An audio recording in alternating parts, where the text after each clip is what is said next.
What's up, freedom fighter? Keep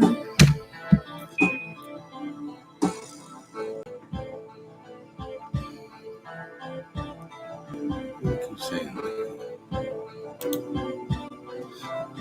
Welcome to the Wisdom and Truth. I'm gonna do my thing.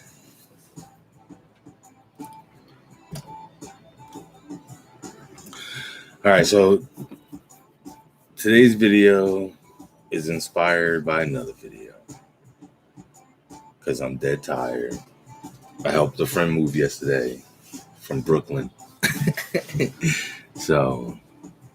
I didn't get home until like 4 in the morning. And I left to go there at 10 in the morning the day before. But you know what? That's father life. You just help friends out. Do you? Right? Some people bailed. I stayed till the end. It happens. That's what you're supposed to do.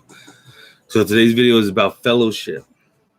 Right? So today, one of my brothers in the one, brothers in the Father, Kingdom of Truth, finally came out of retirement, so to speak, even though he did videos a few months ago.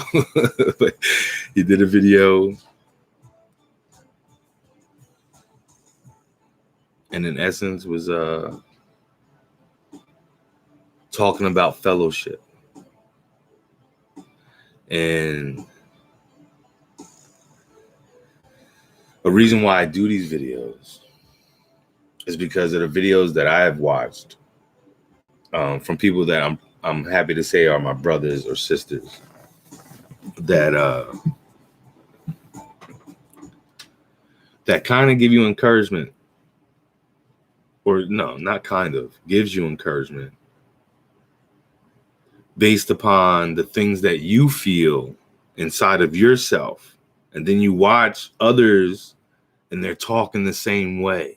Right. But in essence, you have no contact with this person. You don't know this person, but they're speaking the same things that you're speaking. Right. You know, there's a guy I watched, Global Witness. Like I said, my brother Kingdom and Truth was on today. Lamp Under My Feet Ministries. That's somebody I follow.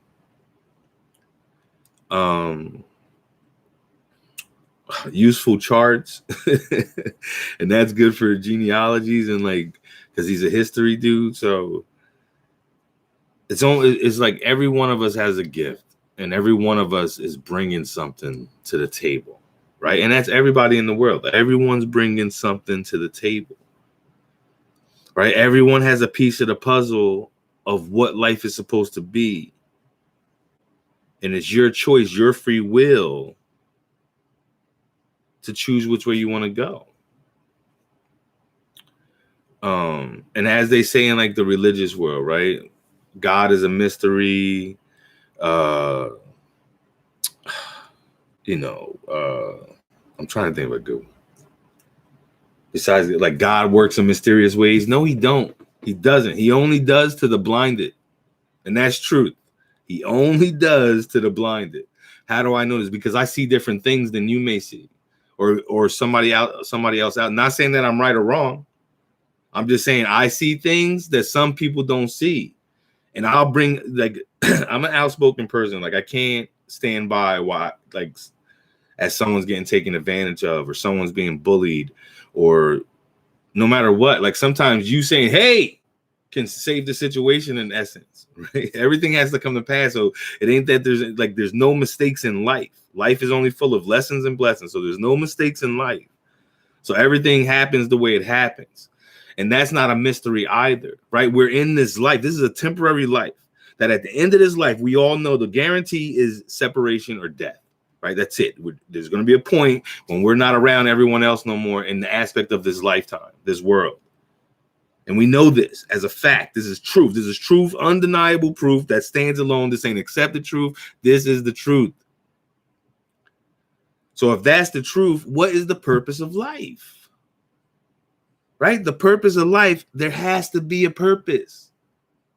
Right? Unless you want to be in that world of accepted truth and you accept the truth and you accept that, we die and maybe that's it, or even to a point of there's a heaven or a hell, right? And if you believe in a heaven or a hell, that in aspect means that you kind of believe in the Bible and in the Christian or Muslim or Judean world, even though the Jews don't really believe in a heaven and hell.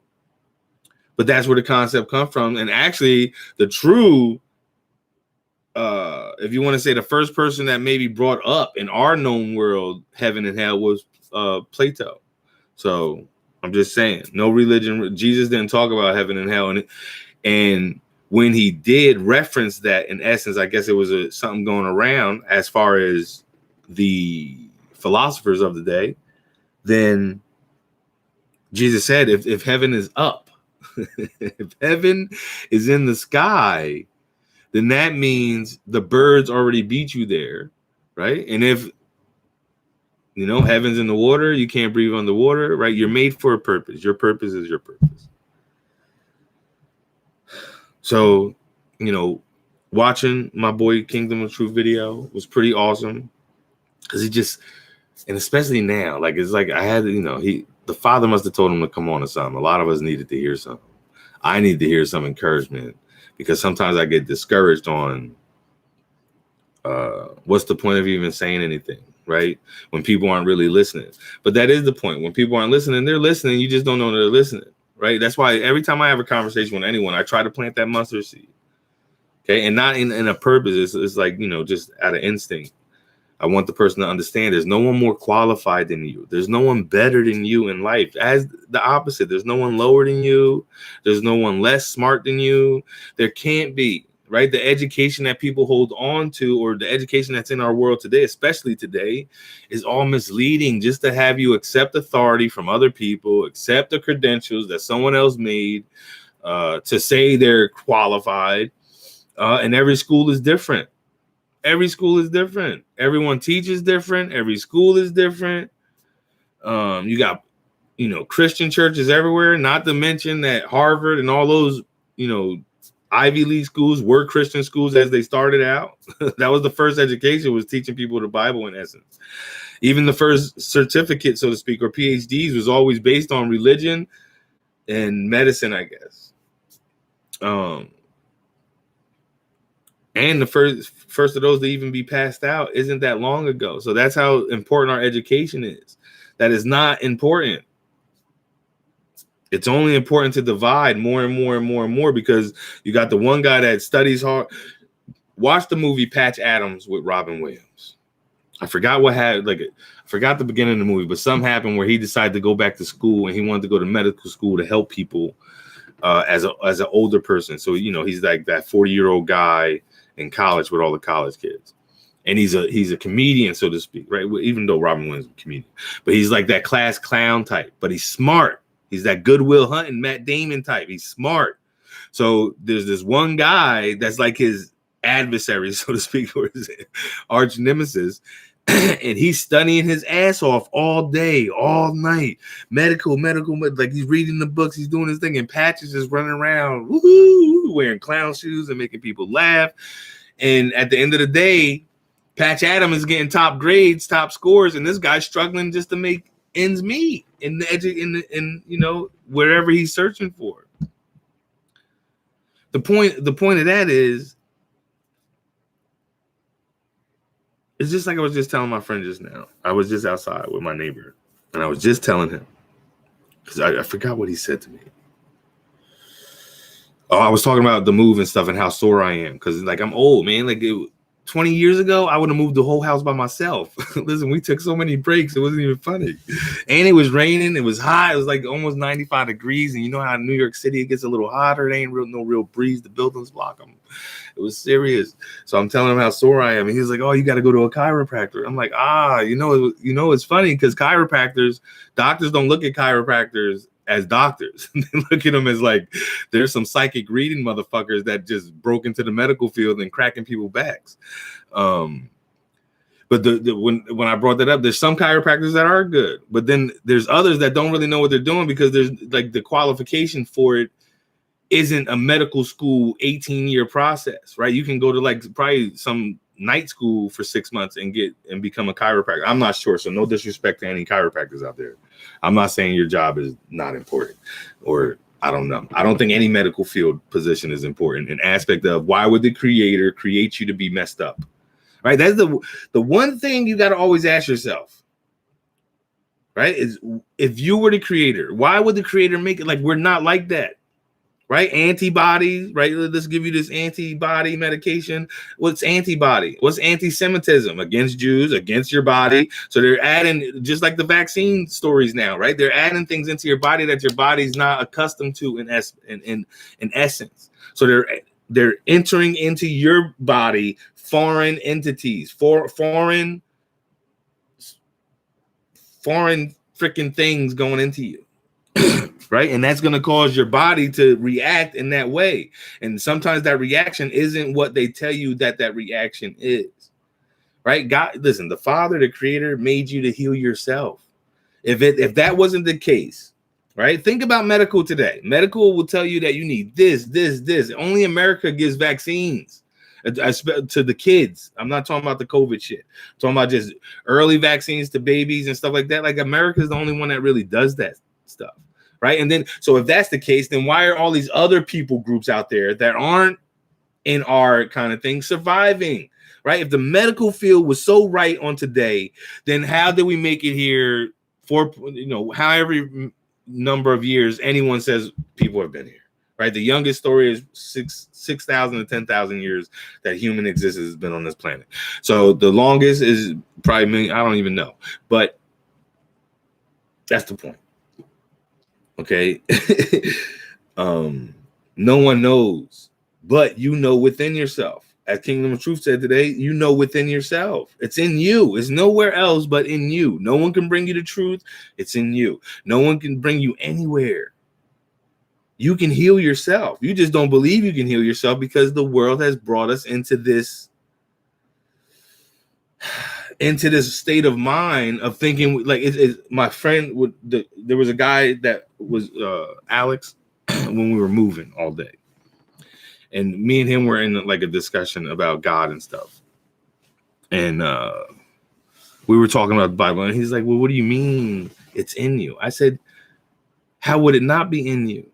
Right? What would the world biblically, Old Testament, New Testament, the world belongs to Satan. The world belongs to evil. The world is the world, right? Jesus says, be opposite the world. If the world hated me first, imagine what it's going to do with you, right? Come on. These are so that and it's clear. It's clear in you could go research any civilization, and it's always about a worldly thing and always about this infinity kind of thing, this eternal realm, and always about this realm down here, right? No matter if it's Inky and Enlil and we were made to slave gold or some shit, if it's the Christian world and we were sent here on a purpose and we're fucked up because we ate the apple from the tree, whatever they try to say, how we're broken. We're not broken. You ever have a baby and look at your baby? If you got a kid, you look at your baby when your baby, that baby does not have no sin. That baby doesn't know how to lie. That baby don't even know what the hell is going on. Just like in Kingdom of Truth today, he said, when you're born, right, you're just born into a tragic situation. All of a sudden, they're cutting things off of you. There's lights. There's all these people. Somebody smacking you on the ass to make sure you're crying. There's a lot of trauma that you're brought into. Right. And that's how the world starts to break you down. It's ironic that we sign birth certificates to what do we need this birth certificate for? What are we doing? Ancestry.com? And you listen, and if you do something like that, ancestry shit, you only could go far back because there was not birth certificates at certain times. So how the hell you even know? Right? Like you got it, birth certificate is like of the evil one, so to speak. Right? It's just like in the Bible where King David, he wanted to count the people. He got some message from a God he was listening to that said, count the people. He goes to Nathan. I'm pretty sure that was the prophet's name at the time. And he goes to Nathan and he's like, nah, you shouldn't. God don't want you to count the people. And David insisted on counting the people, counted the people. They went through this freaking plague. 24,000 people lost their lives. And then he had to redeem them. He had to make a sacrifice to redeem them and repent of what he's done. Because God told him not to count the people.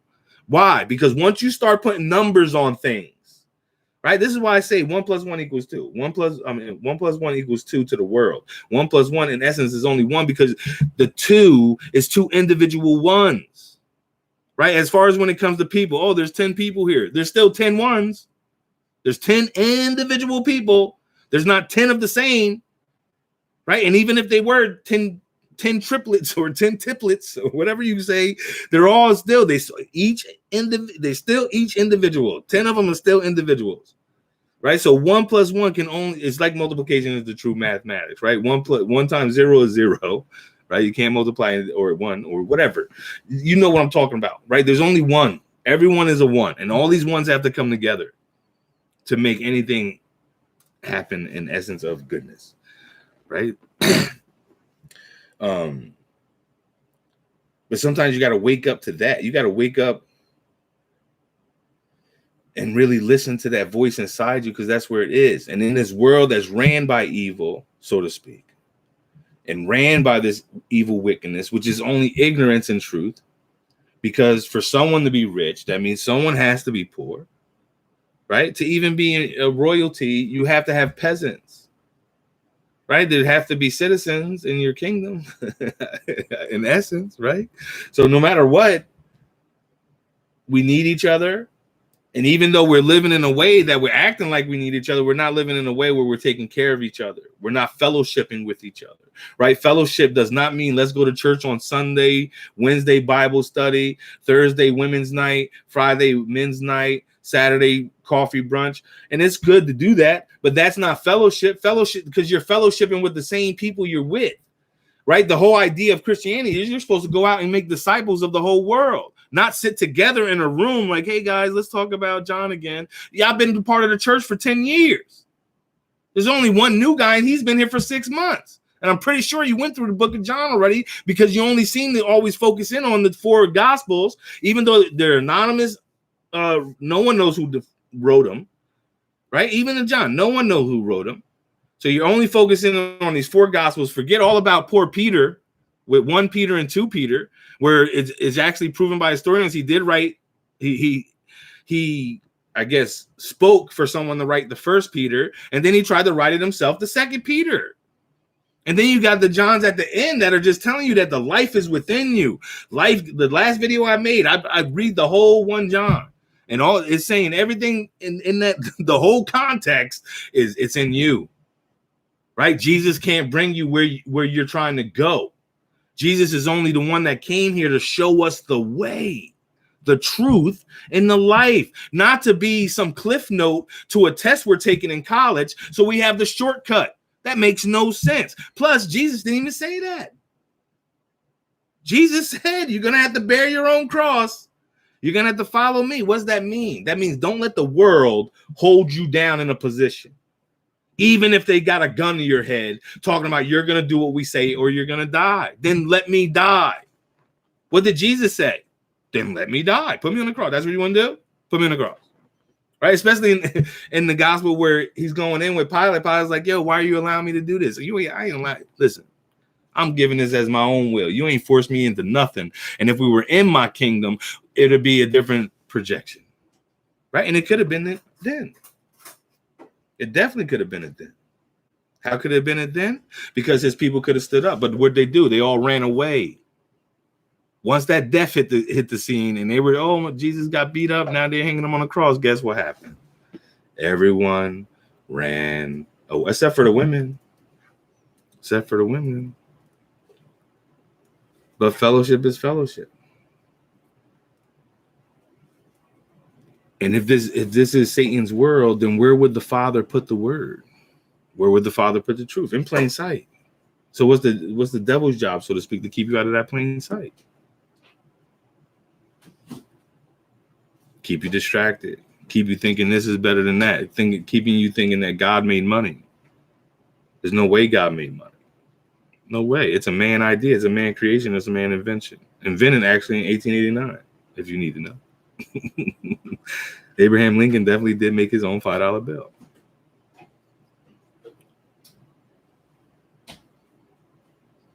So, got to keep that in mind.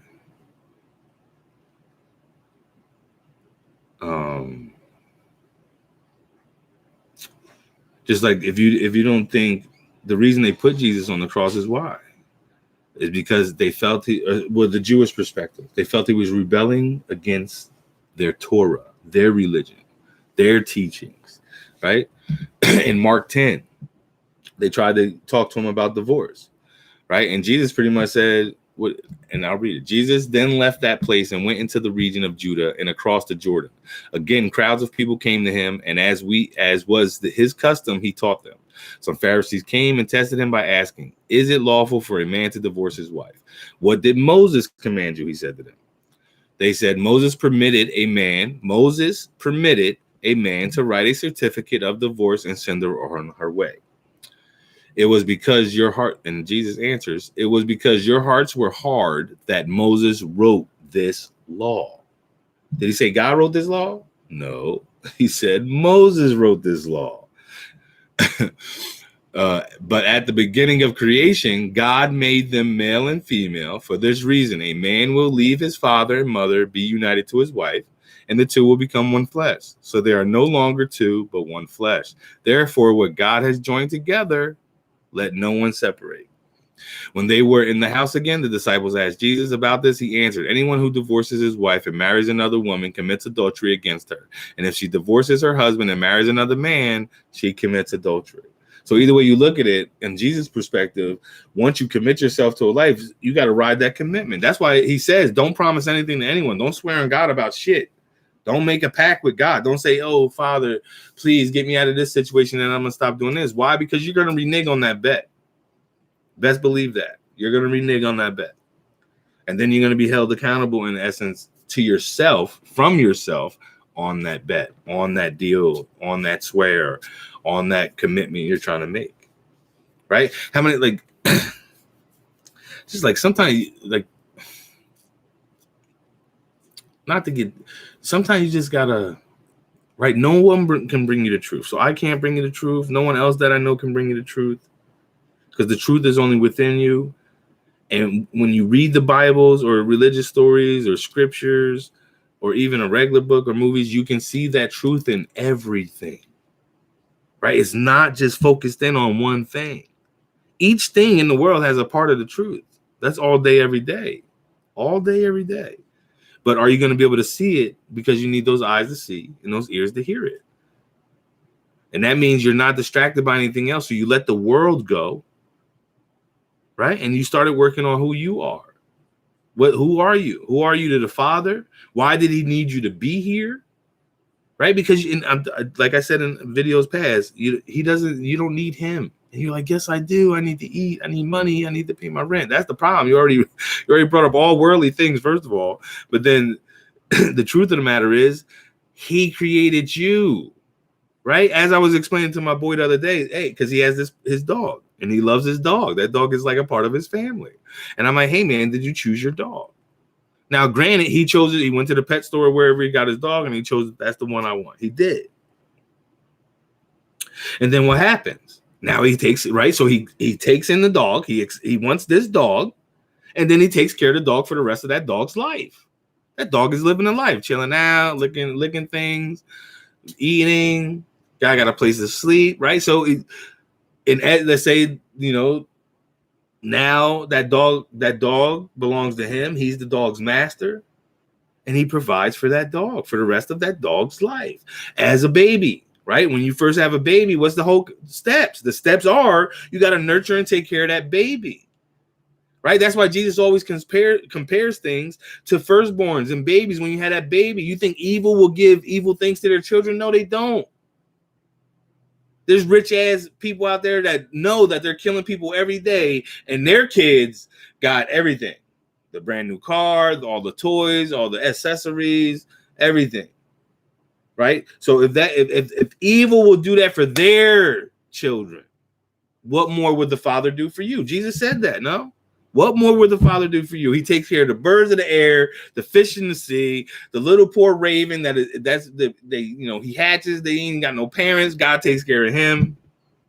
So how do you need him at all? He already knew, like, you didn't ask to be here. You didn't ask to be here. You're not gonna determine the day you leave here. So why would the Father put you in a situation that's just your loss and you had nothing to do about the loss? right? And these things, this is why I say fellowship is key for encouragement and for just letting you know you're not alone. Because like when I watched my boy's video today, Kingdom of Truth, he's saying the same things, maybe in a different way, right? I pray to the Father to get me out of these damn scriptures because I'm tired of reading from the books. But I think the Father's calling me to really, I guess, speak to those that really, because that, I'm on like 3 debates on going back and forth in messages for the last 3-4 days, and it's all about the word. So, and like it ain't like, listen, anything that if you're Muslim, you have truth. If you're Hindu, you have truth. Everyone has this truth. Just in your outside world, you have the truth. The truth. It ain't even got to be a religious. You got a pet. You have children. You have loved ones. You already have the truth. What you got to comprehend in that truth is you're like everyone else, right? Everyone bleeds red. Everyone goes through something. And it's crazy because, a lot of people say, well, if there's, a God, then why would there be suffering? We cause the suffering out of ignorance for not thinking about anyone else, right? When you get a job and they're telling you, this is our procedures, this is what we do, right? So then you get that phone call. Well, can you give me a refund? Your policy says no refund, right? Insurance. Hey, I got in a car. Well, your policy says this. So then they try to stall you out, even with medical stuff, right? You can get cancer. They're not really trying to pay that shit. They're trying to divert you, right? And then if you don't have medical insurance, how hard is it then? You got to listen. We live in a world that if you need a heart transplant, you're on a list and you're appreciative of that list. Is that not against the Father? Because the Father said, "What the fuck you need that list?" Sorry for the French, but what do you need that list for? I only can heal. You can think all day that the doctor is in the school and God blessed us with the education. No, he did not. He didn't bless us with that education. Listen, just think about this in the medical world. In the medical world, how many people you think survived the first heart surgeries? I can tell you it probably was zero. And if somebody was alive, they were a vegetable where somebody was, the tubes and the machines was breathing for them. Zero. So what was the cost of us getting to where we are medically today with anything that we open up someone to operate on? And even still, it's still called the practice. So there's still practice. So there could be a new procedure that comes out in heart surgery that they're going to start doing and get rid of the old system. This is the truth accepted that we live by. This is the truth accepted that we live by in science. This is the truth accepted we live by with the healthcare system. This is the truth we accept to live by with the government that can give 2 damns about any of its people. And that's truth, no matter what part of the world you go to. Because if it wasn't truth, then there would be civilizations that we would be jealous of because they would be so prosperous. Because they're just out for each other. They don't go to sleep where anyone's hungry. They don't go to sleep where people don't have a place to fricking sleep. Right? We live in a world that wants you to feel so divided, so separate from everything else. That's why there's suicide. Because that one person, or drug addiction, or anything, right? That's on that side where the people just give up on life. The reason they give up on life because they're not a part. They feel so outcasted.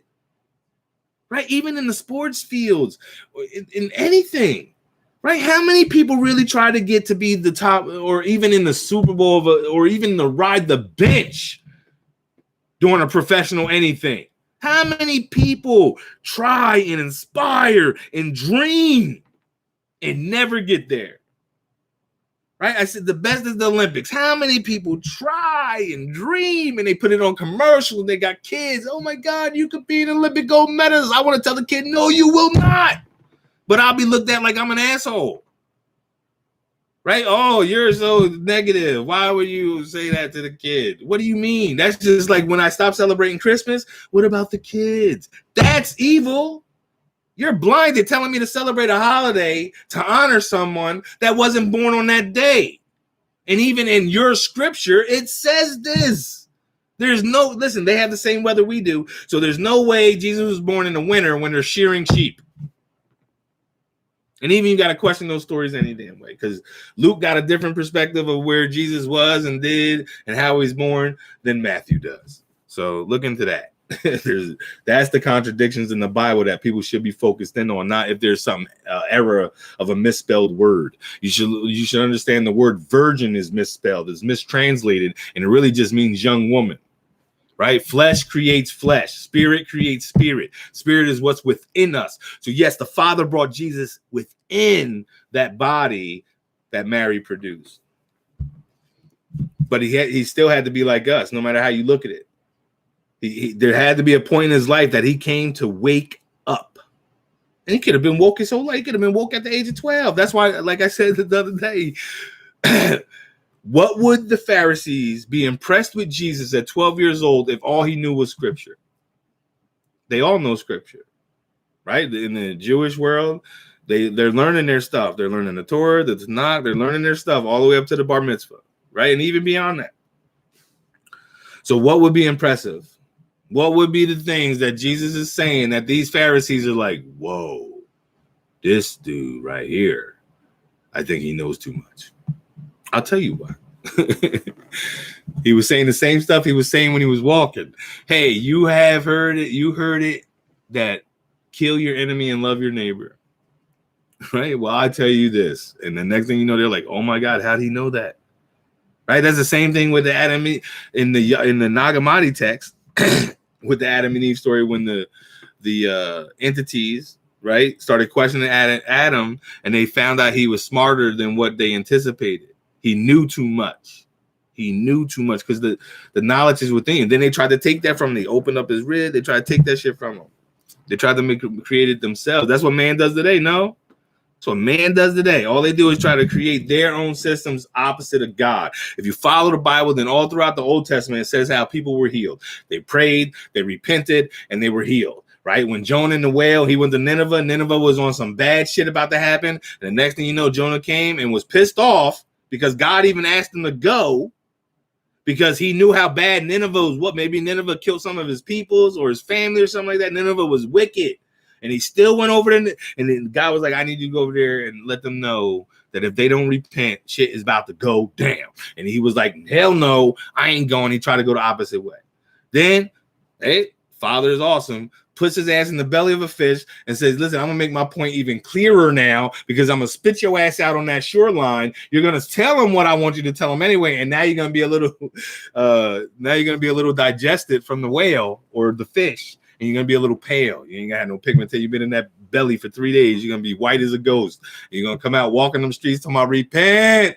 The Father, the kingdom is near. And next thing you know, everyone's believing because this pale ass dude just got spit out by a fish.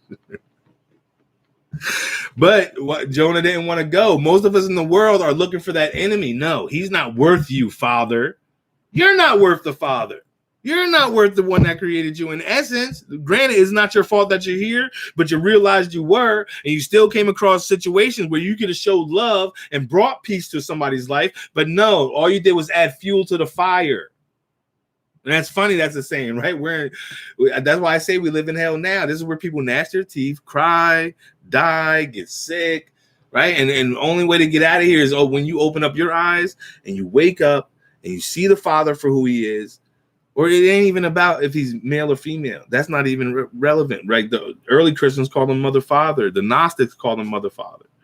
The people in the Nag Hammadi texts call him Mother Father. The Essenes called him Mother Father, right? He's the one. He's the ultimate. He's the love. He's that unconditional love that we're supposed to produce also. We're supposed to accept that love. Like, oh, man, he loves me. That's awesome. He forgives me my sin. That's even awesomer because I done messed up a few times. And you got to show that love to everyone else, no matter who that else is. Forgive them for they know not what they do because they know not what they're doing. None of us do. Listen, everything you know was taught to you. Either by observation, okay? You can even throw some experimentation in there. I did some experiment when I was younger, putting my hand in fire and stuff and realizing it does burn. What people tell you as advice, How your parents bring you up in a certain way. Hey, you need to, you're going to school and you're going to get this because you need that before, right? When I was growing up, it was you need the high school diploma. Now is you need a PhD. Now you need that master's degree. Like how things change in like 20 years.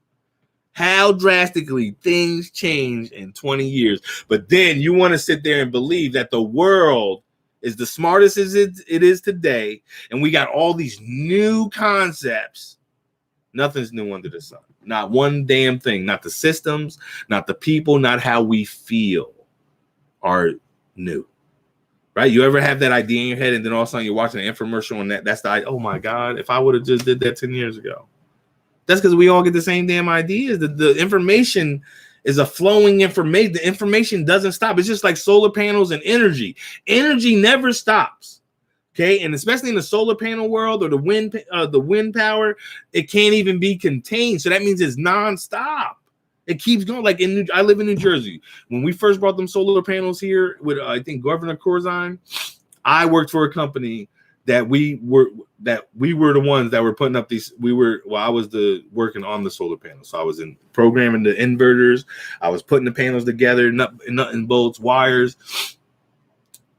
And it's energy. They can't contain that energy. So it ain't like they can store it anywhere, right? So once the energy comes out of that solar panel or whatever energy is, it puts it in the grid. And as it puts it in the grid, it goes out. It goes to this house. It gives it all the energy it needs. The leftover comes back out and it goes again. It goes to the next place. And that's all it does. That was the whole Nikola Tesla science that he had, that he wanted to give to everyone for free, because that's a true father thing. Right? It's not about what you gain, because in essence, the bigger picture, everyone gains. Right? What would not be the benefit of we coming up with a way to make sure no one goes hungry at night, that everyone is provided food? That would be beneficial for all. But see, in some circles, no, they don't deserve it. They're sitting next to a food stand and they're like, they don't have enough money to eat. Let them starve. Come on. And I'm not saying people don't take advantage of this, but even them, they're your enemies, right? So you got to love your enemies because we're all in it together. And there are going to be some that are going to be trying to take advantage of the system, take advantage of good people, but the good guy never finishes last. That's a worldly concept, that the good guy always finishes last. Well, maybe even Jesus, right? Jesus is in that category. He obviously died on the cross and nothing has changed since he died, even though he said it was finished and he came back resurrected, right? We're still 2,000 years later in the same damn boat. So what aren't we getting right? What isn't society getting right? Right? Or what is it that we're not seeing ourselves? Right? You only know who you are by what they told you were. That's truth. You only are what your influence taught and told what you are. Who really takes the moment to say, let me step out of this? Listen, life moves so fast sometimes in our world.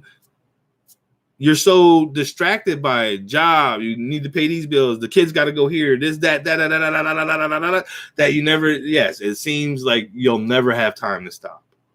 You'll never, but rest in him who gave you life. Right? Because he takes care of everything else. He takes care of all the wildlife. He takes care of the insects, I guess, right? He takes care of everything else moves. Man didn't make fresh water. Fresh water is already here. Man didn't make heat. Heat is already here. You can even say man didn't make fucking fire, because all you got to do is look at a volcano and some lava stuff and you got fire. Right? Man didn't create anything. We only know what to use on what we got next to us. And even the stuff we have next to us that we feel in science-wise that we know so much about, we know nothing about. And to prove that point, every time they get to the smallest molecule, they find a whole nother universe there. Just like in astronomy, right? We found this black hole, and way beyond that is this. I don't even think they know what they're talking about. But either that way, they're still trying to give us this information.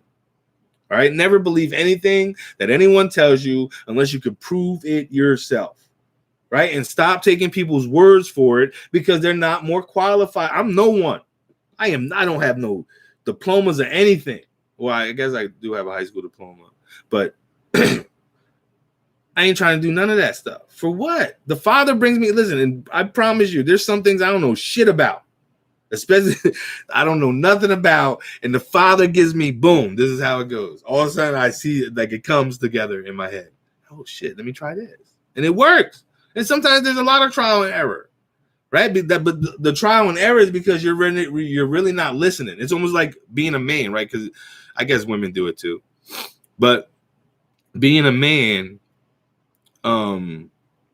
when you get something, right? You get something from IKEA or some furniture to put together. Do you really go to? I go to instructions now only because they be like, it's almost like scripture. They telling you how to put together what they created, and then we as people say, "No, I got this," right? And we go. We start putting it together. I've done made a bookcase before. Boom, boom. We tightening stuff up, and then at the end of the project, we yes, and we got extra pieces. Oh, where's that go? This don't make sense, right? That's what we do. That's what we do. That's what we do as men. So how much more are we going to do that with religion? Or are we going to do that with anything else in the world? We're going to shortcut it. We're trying to get there quick, especially in today's age. We got ADHD all over the place. Everybody has ADHD, right? And it's only because of how we progressed in the last 3 decades, so to speak, because we just been technology, boom, boom, boom, rising right now. Everybody got computers in their hands. Their eyes are always clicking on something, swiping right, left, up, down, right? Googling stuff. Google all day. Do that all day. I do that all day. Let me see what the hell. I think of something. I gotta Google it. Let me see what information I can find on this. But that's how you seek. Seek until you find, and don't cease, even when you think you found it. Right? I'm pretty sure Kingdom of Truth says it. I definitely say it. I empty my cup and I see what comes back.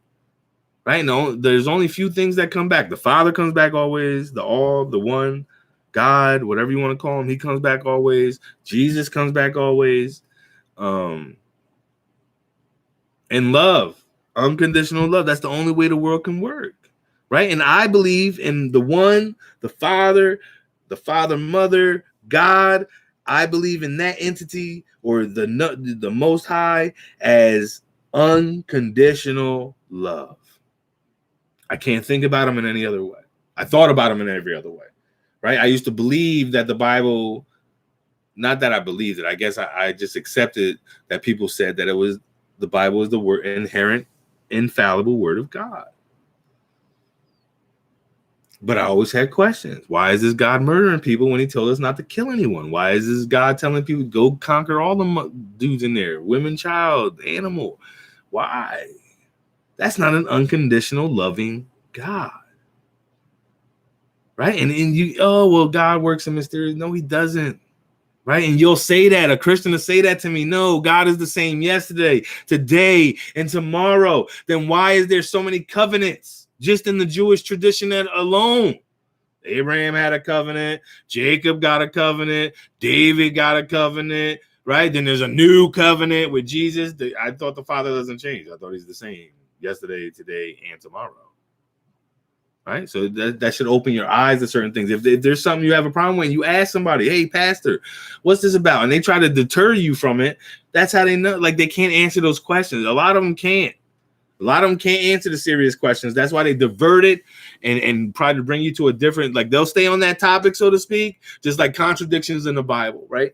They'll find simple contradictions that can be looked at as a contradiction, but is really not a contradiction. There's no contradiction there.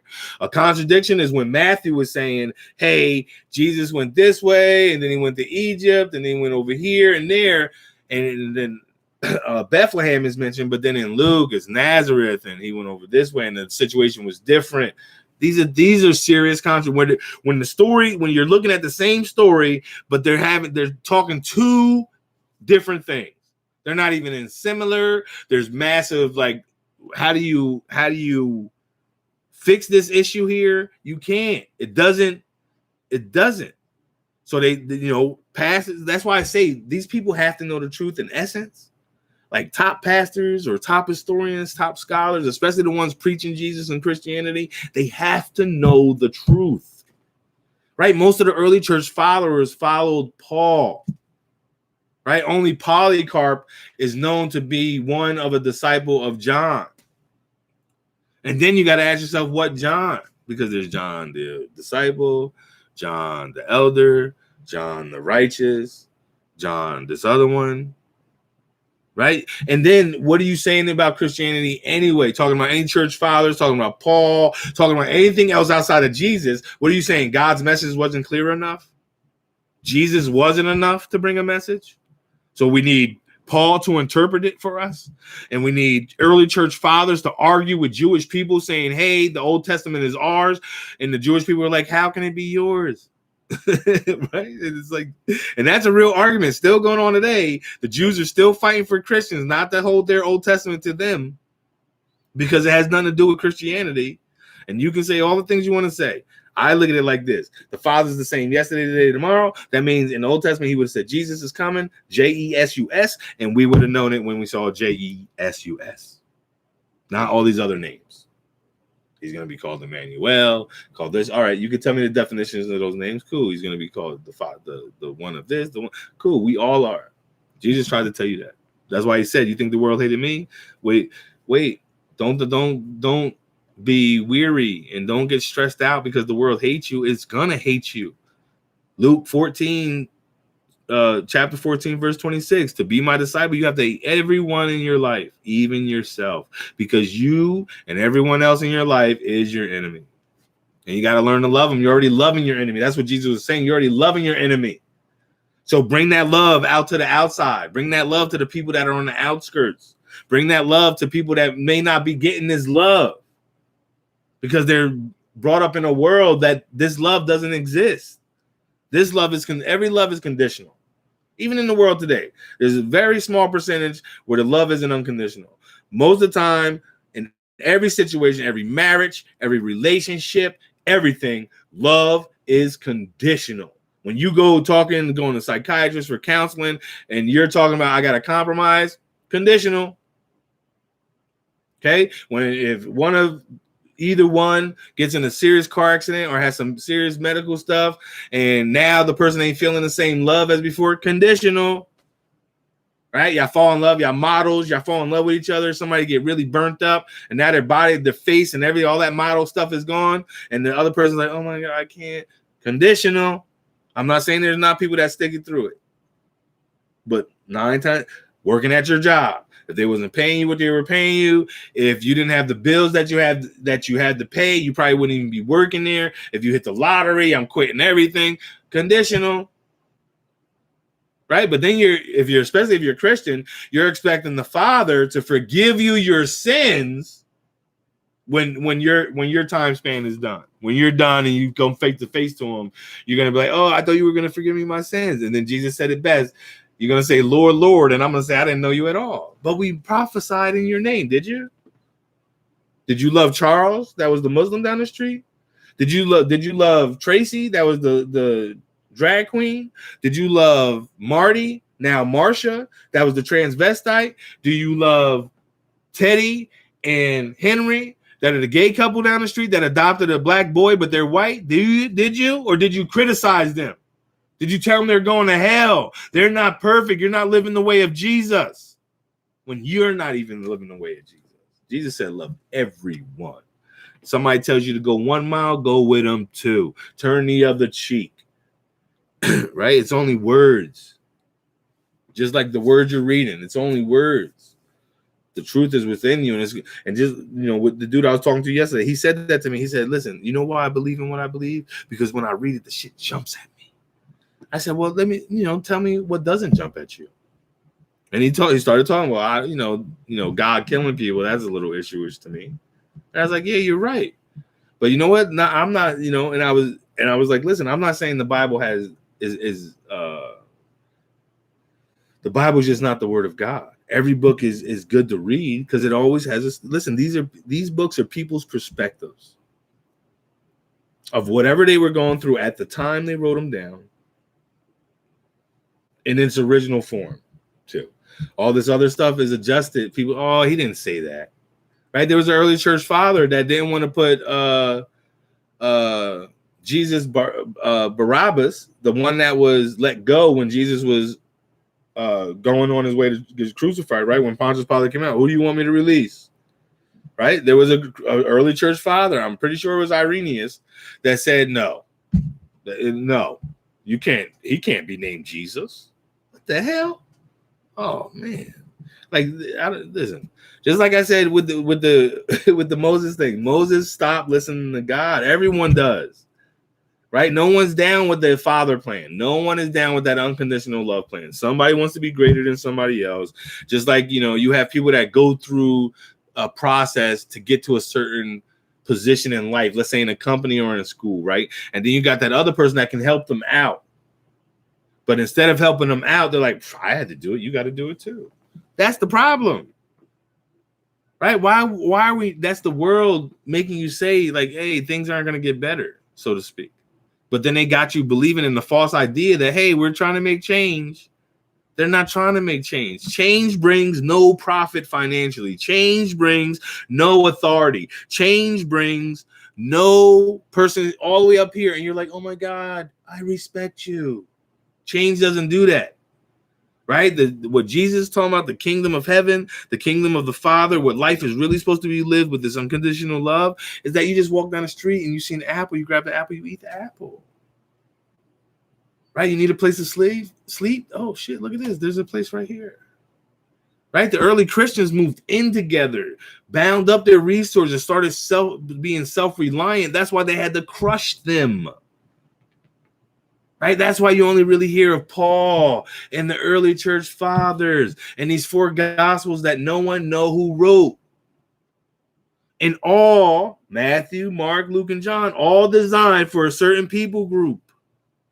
And then we totally ignore the Peter books.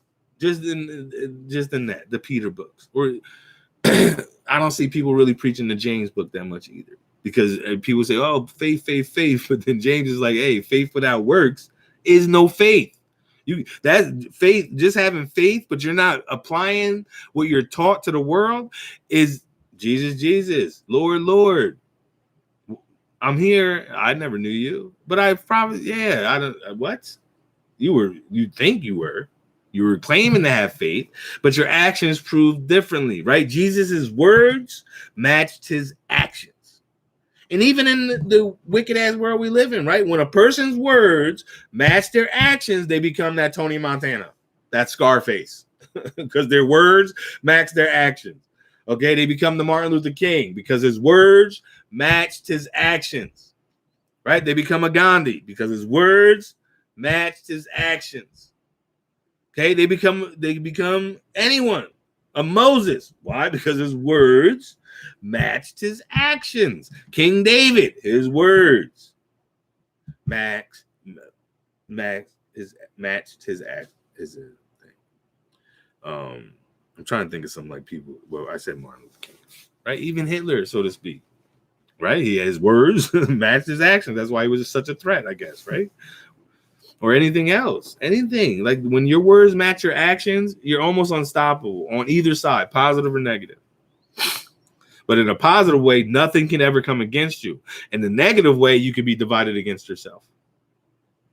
It's as simple as that, because there's going to be somebody that's going to want what you got. Right? If everybody already has, who's wanting?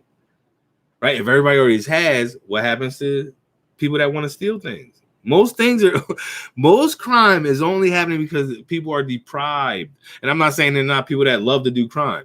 I'm just saying there's the bigger population of the people that are doing crime are doing it either because this is the only way they know, because they've been deprived. Their family's been deprived. Their life has been deprived of just the bare necessity of life. I'm not talking about all the kids in the house having Xbox, all the kids in the house having this, we have all the perks and whistles and bells. I'm not saying that. I'm talking about necessity. I totally got off topic of what the video was supposed to be about, just fellowship. But fellowship is just people getting like there's people I go back and forth with emailing, like with Kingdom of Truth, me and him email back and forth.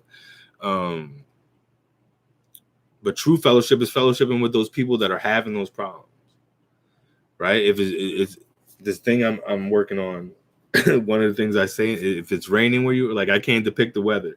So if it's raining where you are, let the sun shine through you, right? You can make the day feel like a sunshiny day, right? Kids usually love rain. Rain doesn't deter a kid. They go out and play in the rain, jump in the puddles, Right? As a kid, you jumped in the puddles. You didn't. Oh, some people are scared of rain, but go jump in the puddles. Enjoy life.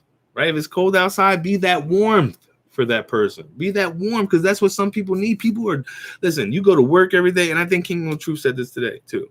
You go to work every day and you get caught up in that stress, and then you bring that stress home, and then you take it out on your wife, your kids. They take out their shit on you, right? No parent really listens to their kids. An aspect of like the teacher, they just do the homework, do the work, do, and you're giving authority, like you're giving up your authority, right? We've all given up our authority to the world, and the only way to get that authority back is by saying, you know what? I'm done with your authority. I'm walking the way of the Father. That's how I would live. I don't live by man's law. I live by the Father's law. All my life I live like that, though. Is it whatever is whatever, right? I'm in a situation, then I got the Father deliver me from it, right? In the book of Daniel, the three dudes got thrown in the furnace. They wasn't thinking anything else, but hey, man, I can't bow down and worship you. So if it leads me to death, so be it. But do a Christian look at that? I would look at that Old Testament story as, hey, that's a reference to Jesus. Absolutely. Right? Jesus let him bring him right to the cross. The three guys let him bring him, put me in the furnace then. That's where you want to be. You don't, the furnace. Oh, you right. I'll bow down. Yes, you're right. Nebuchadnezzar is number one. No, he don't want you to compromise at all. Right? In the Moses story, the father that God wanted a relationship with his people. He didn't want a relationship with Moses running his people. He wanted a relationship with each one of his people. But they were scared. And, oh, you know what, Moses? You go ahead of me. And that gives Moses authority over them. Right? And then in the story, you see Moses starts getting advice from his father-in-law. And then they start making all these people and judges and other people's authority over other people. And then smaller groups of people on top of other people. Come on, that's not how the Father wanted it. And the way to produce what the Father wanted is just the fellowship with everyone. You never know who you can change. You never know just a smile can change somebody's day, and especially the attitude. These are the small mustard seeds. Why'd that person do that? Right? You got some white guy at the counter, and there's a black guy behind, and the white guy, oh shit, man, I left my wallet, and then the black guy pays for it. Right? Maybe the white guy was racist, and he didn't want to be racist out. Oh no, it's okay. You know what? And the black guy pays for it anyway. Go ahead, man. God bless. Right? We're one world shared. I do that all the time. Let me see somebody with no money. I'll pay it. I don't care. For what? That's I want to change. I got to bring change within the person. We all got to bring change within the person. And the only way to change the person is to help them to realize who they are and what's really going on here. Right? Help them recognize who they are and what's going on here, right? The best way to success is by helping somebody else succeed, right? By ourselves, there's only a little bit we can do. Together, we can do amazing. We can move mountains, right? Jesus even said that. He said, hey, if there's two, you can move a mountain. He said it, right? That's the key to everything, right? It's togetherness, unity. Right? That's true fellowship. Fellowship ain't, because I'm a Christian. That's not fellowship. And because I go to church, there's people outside of the church that need your help. The people in the church obviously already have a home to go to. Right? You got to go reach the ones that don't feel like they have a home to go to. If you want to make anything father-like of the church, because the church isn't father-like at the moment. And I'm not judging you. But there's a pastor. If the church, listen, if you're a church out there and you're making no money at all, right? You're not like, this isn't your full-time job and the congregation isn't paying your bills. Cool. Do you, man? Because you're on the white walk. But if your congregation is paying your bills and you're using the Bible to justify why they're paying your bills, that's the issue, right? That's the issue. Not saying it's wrong. But what's your incentive to really do good? Because the less people you have come, the less your bills get paid. Right? When you rent a building and call it a church and you got to pay a rent, now it's a business. That's why the early Christians held church in their houses. Paul started building outside churches where people would congregate, like the Jews congregate. All right, Paul didn't consider himself a Christian. He considered himself the new way of Judea, the new Jewish religion, where we're supposed to be going. He didn't look at it as Christianity, right? Christianity was adopted, so to speak. They started giving it that name. It was in the name they started with. And that, you know, let me read some of Wisdom.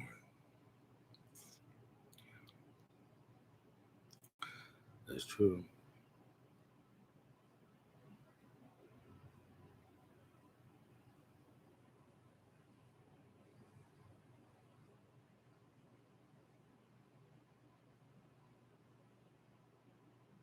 Word up. Yeah, what's the timer for that?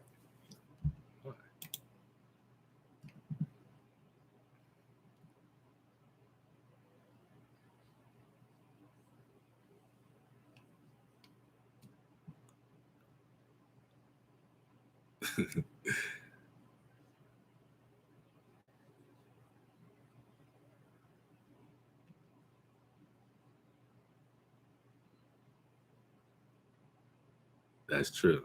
That's a good statement. If we know something and our actions don't match our knowledge, then we don't believe it is true. If we truly believe, our actions reflect that belief. Otherwise, we're just talking smack. True. That's absolutely true. And the key there is the knowledge that we're believing in, right? If you're believing in man's knowledge, the whole Bible, old and new, says don't stand on man's understanding, first of all. And man's knowledge is only in ignorance, right? Early science, when the modern science world started, that you can't do it yourself, you can't believe it. And there's a lot of things that science says that if we're not in their laboratories, if we're not where they are, and we don't have the education that they have, then we're never gonna know. And that's bullshit to me. You don't need there's no, listen, even when people that read scriptures and say there's a secret, there's a decoded message, there's you got to look at it the right way, they're all wrong. There is no right way, right? There's your way, and the way that the Father put within you to find this truth. That's the only purpose for life. The life in the Father's eyes is for you to come to know him, come to know that unconditional love, so that we can get done with this bullshit world that we live in, and we can stop with the lying, the dying, the sickness, all that stuff. That's the truth, right? And with that, be blessed, my friends. Peace be with you. I love you all. Email me, let's talk. Email me stuff if you need me to talk, if you want me to talk about something or read something. We'll see what the Father brings tomorrow. I love you guys. Peace be with you. And thanks for hanging in.